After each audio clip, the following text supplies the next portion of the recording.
Hello friends, तो कैसी लग रही है आपको ये कहानी? कमेंट जरूर कीजिएगा। आज मुंशी प्रेमचंद की एक दूसरी कहानी लेकर आई हूँ जिसका नाम है आखिरी तोहफा। ये कहानी बहुत ही प्रसिद्ध हुई थी जब ये मुंशी प्रेमचंद ने लिखी थी। तो चलिए सुनते हैं आज इस कहानी को, आखिर क्या है इस कहानी में। ज़्यादा से ज़्यादा वीडियो को लाइक जरूर किया कीजिए और वीडियो को कमेंट भी जरूर कीजिए।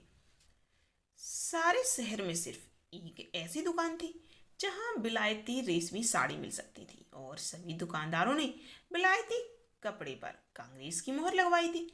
मगर अमरनाथ की प्रेमिका की फरमाइश थी, उसको पूरा करना जरूरी था। वह कई दिन तक शहर की दुकानों पर चक्कर लगाते रहे, दोगुना दाम देने को तैयार थे, लेकिन कहीं भी वह सफल नहीं हुए और उसके तकाजे बराबर बढ़ते गए। होली आ रही है, आखिर वह होली के दिन कौन सी साड़ी पहनेगी? उसके सामने अपनी मजबूरी को जाहिर करना अमरनाथ के पुरुषोचित अभिमान के लिए कठिन था। उसके इशारे से वह आसमान के तारे तोड़ लाने के लिए तत्पर हो जाते थे। आखिर जब कहीं मकसद पूरा ना हुआ तो उन्होंने उसी खास दुकान पर जाने का इरादा कर लिया। उन्हें यह मालूम था कि दुकान पर धरना दिया जा रहा है। सुबह से शाम तक स्वयं सेवक तैनात रहते हैं और तमाशाइयों की भी हरदम खासी भीड़ रहती है। इसीलिए उस दुकान में जाने के लिए एक विशेष प्रकार के नैतिक साहस की जरूरत होती है और यह साहस अमरनाथ में जरूरत से कम था। पढ़े लिखे आदमी थे, राष्ट्रीय भावनाओं से भी अपरिचित न थे, यथाशक्ति स्वदेशी चीजें ही इस्तेमाल किया करते थे। मगर इस मामले में बहुत कट्टर न थे। स्वदेशी मिल जाए तो बेहतर, वरना विदेशी ही सही, इस उसूल को मानने वाले थे वो। और खासकर जब उसकी फरमाइश थी तब तो कोई बचाव की सूरत ही नहीं। अपनी ज़रूरतों को तो वह शायद कुछ दिनों के लिए टाल भी दे, मगर उसकी फरमाइश तो मौत की तरह अटल है। उससे मुक्ति कहाँ? तय कर लिया कि आज साड़ी जरूर लाएंगे। कोई क्यों रोके? किसी को रोकने का क्या अधिकार? माना स्वदेशी का इस्तेमाल अच्छी बात है, लेकिन किसी को जबरदस्ती करने का कोई हक नहीं। अच्छी आज़ादी की लड़ाई है जिसमें व्यक्ति की आज़ादी का इतना बेदर्दी से खून है। यूं दिल को मजबूत करके वह शाम को दुकान पर पहुंचे। देखा तो 5 वॉलंटियर पैक्टिंग कर रहे थे और दुकान के सामने सड़क पर हजारों तमाशाई खड़े थे। सोचने लगे दुकान में कैसे जाऊं। कई बार कलेजा उन्होंने मजबूत किया और चले, मगर बरंदे तक जाते जाते हिम्मत ने जवाब दे दिया। संयोग से एक जान पहचान के पंडित जी मिल गए। उन्होंने पूछा, क्यों भाई, यह धरना कब तक रहेगा? शाम तो हो गई। पंडित जी ने कहा, इन सिरफिरों को सुबह और शाम से क्या मतलब? जब तक दुकान बंद ना हो जाएगी यहाँ से न टलेंगे। कुछ खरीदने का इरादा है? आप तो रेशमी कपड़ा खरीदते ही नहीं। अमरनाथ ने व्यवस्था की मुद्रा बनाकर कहा, मैं तो नहीं खरीदता, मगर औरतों की फरमाइश को कैसे टालूं?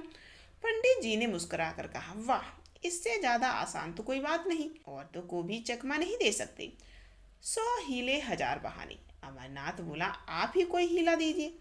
पंडित जी सोचने लगे, सोचना क्या है, यहाँ रात दिन यही किया करते हैं। 150 हीले हमेशा जेबों में पड़े रहते हैं। औरत ने कहा, हार बनवा दो।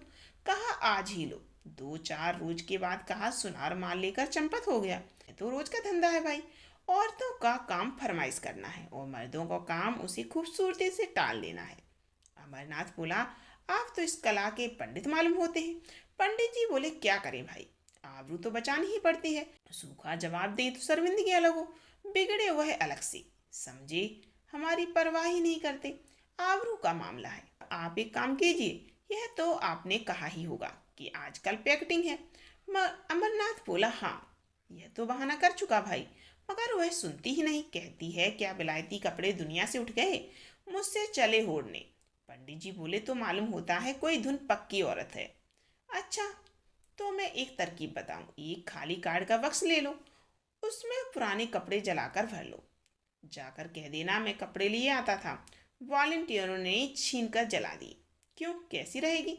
अमरनाथ बोला, कुछ जचती नहीं, अजीब 20 ऐतराज करेगी, कहीं पर्दा फाश हो जाए तो मुफ्त की शर्मिंदगी उठाने पड़े। पंडित जी बोले, तो मालूम हो गया। पंडित जी बोले, तो मालूम हो गया, आप बौद्धे आदमी हैं और है भी आप कुछ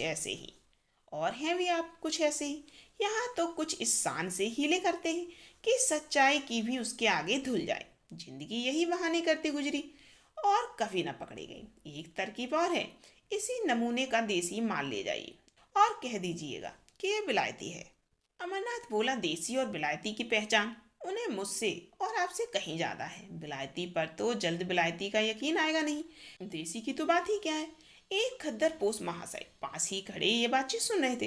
बोल उठे, ए साहब, सीधी सी तो बात है, जाकर साफ साफ कह दीजिए कि मैं विदेशी कपड़े ना लाऊंगा। अगर जिद करे तो दिन भर खाना ना खाइए, आप ही सीधे रास्ते पर आ जाएंगी। अमरनाथ ने उसकी तरफ कुछ ऐसी निगाहों से देखा जो कह रही थी, आप इस कूचे को नहीं जानते हैं, और बोले, यह आप ही कर सकते हैं, मैं नहीं कर सकता। खद्दर पोस कर तो आप भी सकते हैं, लेकिन करना नहीं चाहते। यहाँ तो उन लोगों में से हैं कि अगर विदेशी दुआ से मुक्ति भी मिलती हो तो उसे ठुकरा दे। अमरनाथ बोला, तो शायद आप घर में पैक्टिंग करते होंगे। खद्दर पोस बोला खद्दर पोस बोला, पहले घर में करके तब बाहर करते हैं भाई साहब। खद्दर पोस साहब चले गए तो पंडित जी बोले, यह महाशय तो 30 मार खा से भी अधिक तेज है। अच्छा, तो एक काम कीजिए, इस दुकान के पिछवाड़े एक दूसरा दरवाजा है, जरा अंधेरा हो जाए तो उधर चले जाइए, दाएं बाएं किसी की तरफ ना देखिए।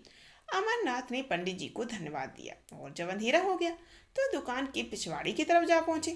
डर रहे थे कहीं यहाँ भी घेरा न पड़ा हो, लेकिन मैदान खाली था। लपक कर अंदर गए, एक ऊंचे दामों की साड़ी खरीदी और बाहर निकले तो एक देवी जी केसरिया साड़ी पहने खड़ी थी। उनको देखकर इनकी रूह फना हो गई। दरवाजे से बाहर पांव रखने की हिम्मत ही नहीं हुई। एक तरफ देखकर तेजी से निकल पड़े और 100 कदम भागते हुए चले गए। कम्र का लिखा सामने से एक बुढ़िया लाठी टेकती हुई चली आ रही थी।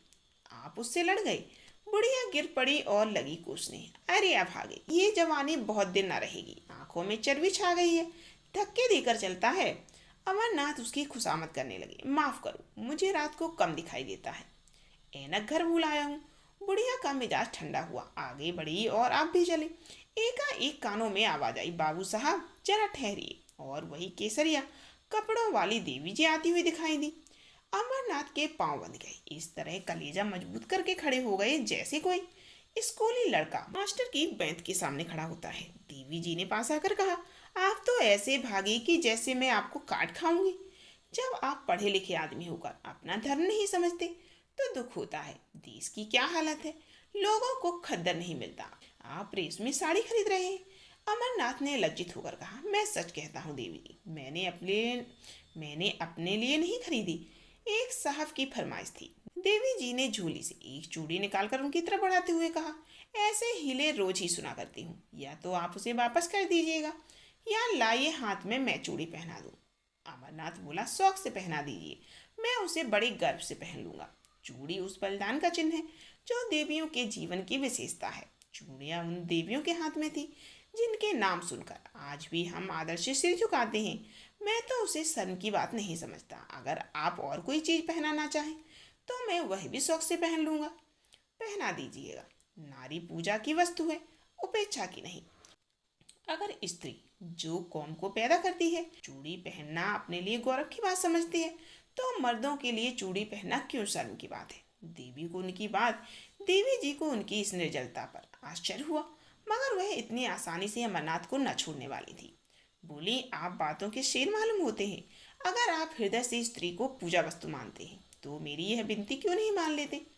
अमरनाथ बोले, इसलिए कि यह साड़ी भी एक स्त्री की फरमाइश है। देवी, अच्छा चलिए। देवी बोली, अच्छा चलिए, मैं आपके साथ चलूंगी, जरा देखूं आपकी देवी जी किस स्वभाव की स्त्री हैं। अमरनाथ का दिल बैठ गया। बेचारा अभी तक बिन ब्याह था, इसीलिए नहीं कि उसकी शादी न होती थी, बल्कि इसलिए कि शादी को वह आजीवन कारावास समझता था। मगर वह आदमी रसिक स्वभाव के थे, शादी से अलग रहकर भी शादी के मजों से अपरिचित न थे। किसी ऐसे प्राणी की जरूरत उनके लिए अनिवार्य थी जिस पर वह अपने प्रेम को समर्पित कर सके, जिसकी तरावट से वह अपनी रूखी सूखी जिंदगी को तरोताजा कर सके, जिसके प्रेम की छाया में वह जरा देर के लिए ठंडक पा सके, जिसके दिल में वह अपनी उमड़ी हुई जवानी की भावनाओं को बिखेर कर उनका उगना देख सके। उनकी नजर ने मालती को चुना था, जिसकी शहर में धूम थी। इधर 150 साल से वह इसी खलिहान के दाने चुना करते थे। देवी जी के आग्रह ने उन्हें थोड़ी देर के लिए उलझन में डाल दिया। ऐसी शर्मिंदगी उन्हें और जिंदगी में कभी ना हुई थी। आज तो वह एक नौते में गई है, घर में ना होगी।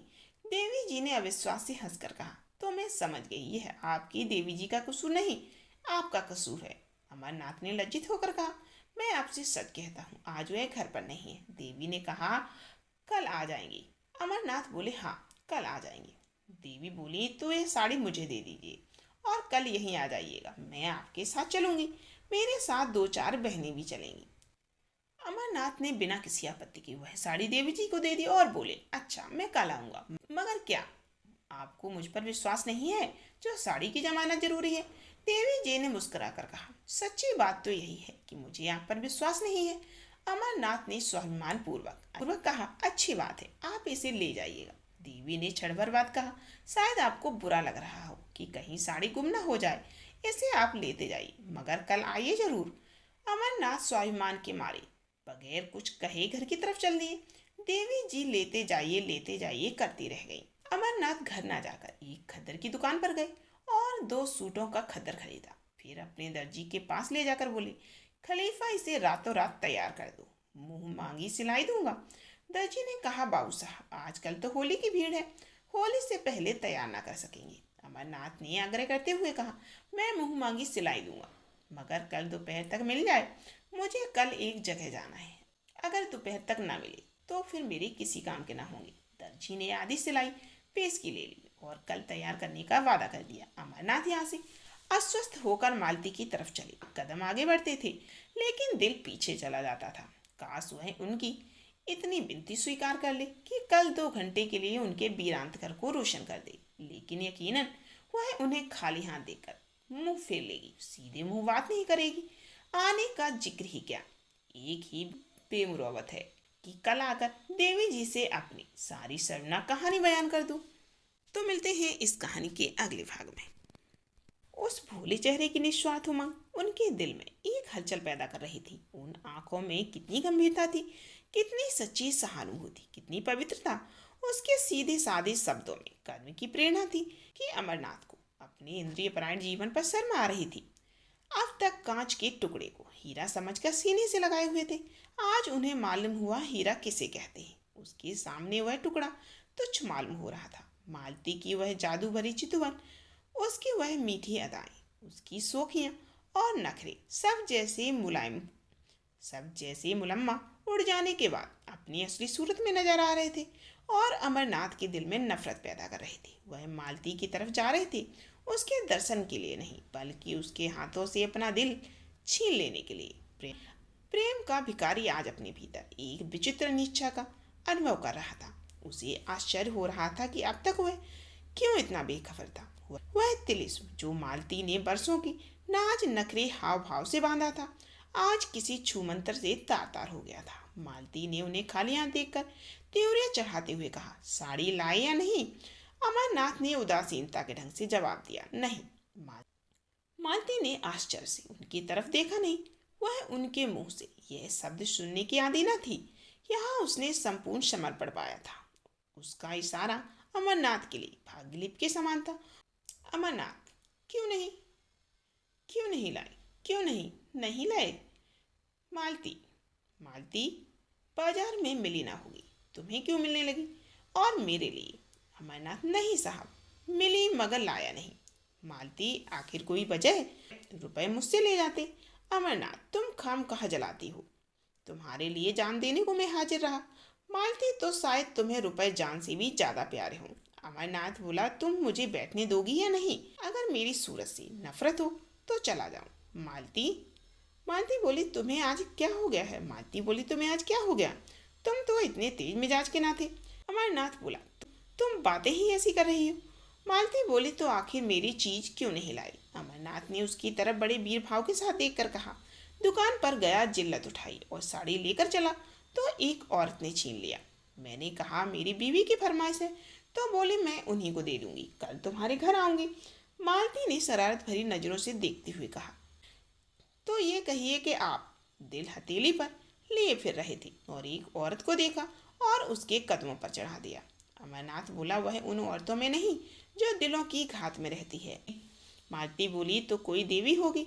अमरनाथ, हाँ, मैं उसे देवी ही समझता हूँ। मालती बोली, तो आप उस देवी की पूजा कीजिएगा। अमरनाथ बोला, मुझ जैसे आवारा नौजवान के लिए उस मंदिर के दरवाजे बंद हैं। मालती, बहुत सुंदर होगी। मालती बोली, बहुत सुंदर होगी। अमरनाथ बोली, न सुंदर है, न रूप वाली, न ऐसी अदाएं, न मधुर भाषणी, न तनमगी, न तनवगी, बिल्कुल एक मामूली मासूम लड़की है। लेकिन जब मेरे हाथ से उसने साड़ी छीन ली तो मैं क्या कर सकता था? मेरी गैरत ने तो गवारा न किया कि उसके हाथ से साड़ी छीन लूं।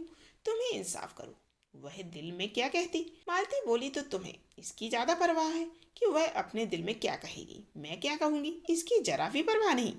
मेरे हाथ से कोई मर्द मेरी कोई चीज छीन ले तो देखूं, चाहे वह दूसरा कामदेव ही क्यों ना हो। अमरनाथ बोला, अब इसे चाहे मेरी कायरता समझो, चाहे हिम्मत की कमी और यह शराफत, मैं उसके हाथ से न छीन सका। मालती बोली, तो कल वह साड़ी लेकर आएगी? क्यों? अमरनाथ बोला, जरूर आएगी। मालती बोली, तो जाकर मुंह धो आओ। तुम इतने नादान हो, यह मुझे मालूम नहीं था। साड़ी देकर चले आए, अब कल वह आपको देने आएगी। कुछ भंग तो नहीं खा गए? अमरनाथ बोला, खैर, इसका इम्तिहान कल ही हो जाएगा, अभी से क्यों बदगुमानी करती हो? तुम शाम को जरा देर के लिए मेरे घर तक चली चलना। मालती बोली, जिससे आप कहें कि ये मेरी बीवी है। अमरनाथ ने कहा, मुझे क्या खबर थी कि वह मेरे घर आने के लिए तैयार हो जाएगी, नहीं तो कोई और बहाना बना देता। मालती बोली, तो आपकी साड़ी आपको मुबारक हो, मैं नहीं जाती। अमरनाथ बोला, मैं रोज तुम्हारे घर आता हूँ, तुम एक दिन के लिए भी मेरे घर नहीं चल सकती। मालती ने निष्ठुरता से कहा, अगर मौका आ जाए तो तुम अपने को मेरा सौहार कहलाना पसंद करोगे? दिल पर हाथ रखकर कहना। अमरनाथ दिल में कट गए। बात बनाते हुए बोले, मालती, तुम मेरे साथ अन्याय कर रही हो, बुरा न मानना। मेरे व तुम्हारे बीच प्यार और मोहब्बत दिखलाने के बावजूद एक दूरी का पर्दा पड़ा है। हम दोनों एक दूसरे की हालत को समझते हैं और इस पर्दे को हटाने की कोशिश न करते थे। यह पर्दा हमारे संबंधों की अनिवार्य शर्त है। हमारे बीच एक व्यापारिक समझौता सा हो गया। हम दोनों उसकी गहराई में जाते हुए डरते थे। नहीं, बल्कि मैं डरता था और तुम जानबूझकर जाना चाहती थी। अगर मुझे विश्वास हो जाता कि तुम्हें जीवन सहचरी बनाकर मैं वह सब कुछ पा जाऊंगा जिसको जिसका मैं अपने को अधिकारी समझता हूँ, तो मैं अब तक कभी का तुमसे इसकी याचना कर चुका होता। लेकिन तुमने कभी मेरे दिल में यह विश्वास पैदा करने की परवाह ही नहीं की। मेरे बारे में तुम्हें यह शक है, मैं नहीं कह सकता। तुम्हें यह शक करने का मैंने कोई मौका नहीं दिया और मैं कह सकता हूँ कि मैं उससे कहीं बेहतर शौहर बन सकता हूँ जितनी तुम बीवी बन सकती हो। मेरे लिए सिर्फ एतबार की जरूरत है और तुम्हारे लिए ज़्यादा बजनी और ज़्यादा भौतिक चीज़ों की स्थायी आमदनी, 500 से ज़्यादा नहीं। तुमको इतने में संतोष ना होगा। मेरे लिए सिर्फ इस इत्मीनान की जरूरत है कि तुम मेरी और सिर्फ मेरी हो। बोलो, मंजूर है? मालती को अमरनाथ पर रहम आ गया। उसकी बातों में जो सच्चाई भरी हुई थी उससे वह इनकार न सकी उससे वह इनकार न कर सकी। उसे यह भी यकीन हो गया था कि अमरनाथ की वफा के पैर डगमगाए नहीं। उसे उसे अपने ऊपर इतना भरोसा था कि वह उसे रस्सी से मजबूत जकड़ सकती है, लेकिन खुद जकड़ जाने पर वह अपने को तैयार न कर सकी। उसकी जिंदगी मोहब्बत की बाजीगरी में, प्रेम के प्रदर्शन में गुजरी थी। वह कभी उस साख में चहकती फिरती वह के आजाद बेवल। क्या वह चिड़िया पिंजरे में बंद रह सकती है जिसकी जवान तरह तरह के मर्दों की आदी हो गई हो? क्या वह सूखी रोटी से तृप्त हो सकती है? इस अनुभूति ने उसे पिघला दिया। बोले, आज आज तुम बड़ा ज्ञान बखा रहे हो। अमरनाथ बोला, मैंने तो केवल यथार्थ कहा है। मालती बोली, अच्छा, मैं कल चलूंगी, मगर 1 घंटे से ज्यादा वहां ना रहूंगी। मगर नाथ का दिल शुक्रिया से भर गया। बोला, मैं तुम्हारा बहुत कृतज्ञ हूँ मालती। अब मेरी आबरू बच जाएगी, नहीं तो मेरे लिए घर से निकलना मुश्किल हो जाता। अब देखना यह है कि तुम अपना पाठ कितनी खूबसूरती से अदा करती हो। कुछ मालती उसकी तरफ से, तुम इत्मीनान रखो, ब्याह नहीं किया मगर बारातें देखी हैं। मगर मैं डरती हूँ कहीं तुम मुझसे दगा न कर रहे हो। मर्दों का क्या एतबार? अमरनाथ ने निश्चल भाव से कहा, नहीं मालती, तुम्हारा संदेह निराधार है। अगर यह जंजीर पैरों में डालने की इच्छा होती तो मैं कब का डाल चुका होता। फिर मुझसे बासना के बंदों का वहां गुजर ही कहाँ। दूसरे दिन अमरनाथ 10 बजे ही दर्जी की दुकान पर आ पहुंचे और सिर पर तैयार होकर कपड़े तैयार कराए। फिर आकर नए कपड़े पहने और मालती को बुलाने चले। वहां देर हो गई। उसने ऐसा तनाव श्रृंगार किया कि जैसे आज बहुत बड़ा मोर्चा है। अमरनाथ ने कहा, वह सुंदरी ऐसी नहीं है जो तुम इतनी तैयारियां कर रही हो। मालती ने बालों में कंघी करते हुए कहा, तुम इन बातों को नहीं समझ सकते, चुपचाप बैठे रहो। अमरनाथ बोला, लेकिन देर जो हो रही है। मालती बोली, कोई बात नहीं। भय की उस सहज आशंका ने, जो स्त्रियों की विशेषता है, मालती को और भी अधिक सतर्क कर दिया। अब तक वह कभी अमरनाथ की ओर विशेष रूप से कोई कृपा न की थी। वह उससे काफी उदासीनता का बर्ताव करती थी। लेकिन कल अमरनाथ की भंगमा से उसे एक संकट की सूचना मिल चुकी थी और वह उस संकट का पूरी शक्ति से मुकाबला करना चाहती थी। शत्रु को तुच्छ और अपदार्थ समझना स्त्रियों के लिए कठिन है। आज अमरनाथ को अपने हाथ से निकलते हुए वह अपनी पकड़ को मजबूत कर रही थी। अगर इस तरह की उसकी चीजें एक एक करके निकल गई तो वह फिर अपनी प्रतिष्ठा कब तक बनाए रख सकेगी। जिस चीज पर उसका कब्जा है उसकी तरफ कोई आंख ही क्यों उठाए। राजा भी तो एक अंगुल जमीन के पीछे जान दे देता है। वह इस नए शिकारी को हमेशा के लिए अपने रास्ते से हटा देना चाहती थी, उसके जादू को तोड़ देना चाहती थी। शाम को वह परी जैसी अपनी नौकरानी और नौकर को साथ लेकर अमरनाथ के घर चली। अमरनाथ ने सुबह 10 बजे तक मर्दाने घर को जनानेपन का रंग देने में खर्चा किया था। ऐसी तैयारियां कर रखी थी जैसे कोई अफसर मुआयना करने वाला हो। मालती ने घर में पैर रखा तो उसकी सफाई और सजावट देखकर बड़ी खुश हुई। जनाने हिस्से में कई कुर्सियां रखी थी। बोली, अब लाओ अपनी देवी जी को, मगर जल्द आना वरना मैं चली जाऊंगी। अमरनाथ लपके हुए विलायती दुकान पर गए। आज भी धरना था। तमाशाइयों की वहां भीड़ थी। वहां देवी जी नहीं थी। पीछे की तरफ गए तो देवी जी एक लड़की के साथ उसी फेस में खड़ी थी। अमरनाथ ने कहा, माफ कीजिएगा, मुझे देर हो गई, मैं आपके वादे की याद दिलाने आया हूँ। देवी जी ने कहा, मैं तो आपका इंतजार कर रही थी। चलो सुमित्रा, जरा आपके घर हो आए। कितनी दूर है? अमरनाथ बोला, बहुत पास है, एक तांगा कर लूंगा। 15 मिनट में अमरनाथ और वह स्त्री दोनों घर पहुंचे। मालती ने देवी जी को देखा और देवी जी ने मालती को। एक किसी रईस का महल था, आलीशान। दूसरी किसी फकीर की कुटिया थी, छोटी सी तुच्छ। रईस के महल में आडंबर और प्रदर्शन था, फकीर की कुटिया में सादगी और सफाई। मालती ने देखा, भोली लड़की है जिसे किसी तरह सुंदर नहीं कह सकते, पर उसके भोलेपन और सादगी में जो आकर्षण था वह उससे प्रभावित हुए बिना न रह सकी। देवी जी ने फिर भी देखा। देवी जी ने देखा, एक बनी समरी बेधड़क और घमंडी औरत है जो किसी न किसी वजह से उस घर में अजनबी सी मालूम हो रही थी, जैसे कोई जंगली जानवर पिंजरे में आ गया हो। अमरनाथ सिर झुकाए मुजरिमों की तरह खड़े थे और ईश्वर से प्रार्थना कर रहे थे कि आज किसी तरह पर्दा रह जाए। देवी ने आते ही कहा, बहन, आप भी सिर से पांव तक विदेशी कपड़े पहने हुई हैं। मालती ने अमरनाथ की तरफ देखकर कहा, मैं विदेशी और देसी में फेर नहीं करती, जो लाकर देते हैं वह पहनती हूँ। लाने वाले ये मैं थोड़े ही बाजार जाती हूँ। देवी ने शिकायत भरी आंखों से अमरनाथ की तरफ देखकर कहा, आप तो कहते थे ये इनकी फरमाइश है, मगर आप ही का कसूर निकल गया। मालती बोली, मेरे सामने इनसे कुछ मत कहो। तुम बाजार में भी दूसरे मर्दों से बातें कर सकती हो। जब वह बाहर चले जाए तो जितना चाहे कह सुन लेना, मैं अपने कानों से नहीं सुनना चाहती। देवी जी बोली, मैं कुछ कहती नहीं। और बहन जी, मैं कह सकती हूँ, कोई जबरदस्ती तो नहीं है, बस विनती कर सकती हूँ। मालती बोली, इसका मतलब यह है कि इन्हें अपने देश की भलाई का जरा भी ख्याल नहीं। उसका ठेका तुम्ही ने ले लिया है। पढ़े लिखे आदमी है, 10 आदमी इज्जत करते हैं, अपना नफा नुकसान समझते हैं। तुम्हारी क्या हिम्मत कि उन्हें उपदेश देने बैठो। क्या सबसे ज्यादा अक्लमंद तुम ही हो? देवी जी बोली, आप मेरा मतलब गलत समझ रही हैं बहन। मालती बोली, हाँ, गलत तो समझूंगी ही। इतनी अक्ल कहाँ से लाऊं कि आपकी बातों का मतलब समझूं। बस अब अख्तियार है, जहाँ चाहे आ जाए, जिससे चाहे हंसे बोले। घर में कोई पूछता नहीं तो जेल खाने का क्या डर। मैं इसे हुदड़ंगापन समझती हूँ जो शरीफों की बहू बेटियों को शोभा नहीं देता। अमरनाथ दिल में कटे जा रहे थे, छिपने के लिए बिल ढूंढ रहे थे। देवी की परेशानी पर जरा सा बल न था, लेकिन आंखें डबडबा रही थी। अमरनाथ ने मालती से जरा तेज स्वर में कहा, क्यों खामखा किसी का दिल दुखाती हो? यह देवियां अपना ऐश आराम छोड़कर यह काम कर रही हैं, क्या तुम्हें इसकी बिल्कुल खबर नहीं? मालती बोली, रहने दो, बहुत तारीफ ना करो, जमाने का रंग ही बदलता जा रहा है। मैं क्या करूंगी और तुम क्या करोगे?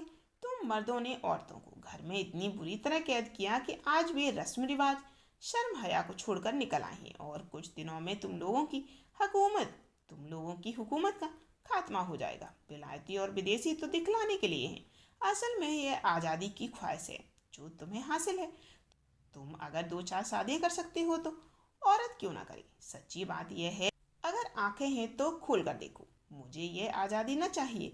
यहाँ तो लाज ढोते हैं और मैं शर्म हया को अपना श्रृंगार समझती हूँ। देवी जी ने अमरनाथ की तरफ फरियाद की आंखों से देखकर कहा, बहन ने औरतों को जलील करने की कसम खा ली है। मैं बड़ी बड़ी उम्मीदें लेकर आई थी, मगर शायद यहाँ से नाकाम जाना पड़ेगा। अमरनाथ ने वह साड़ी उसको देते हुए कहा, नहीं, बिल्कुल नाकाम तो नहीं।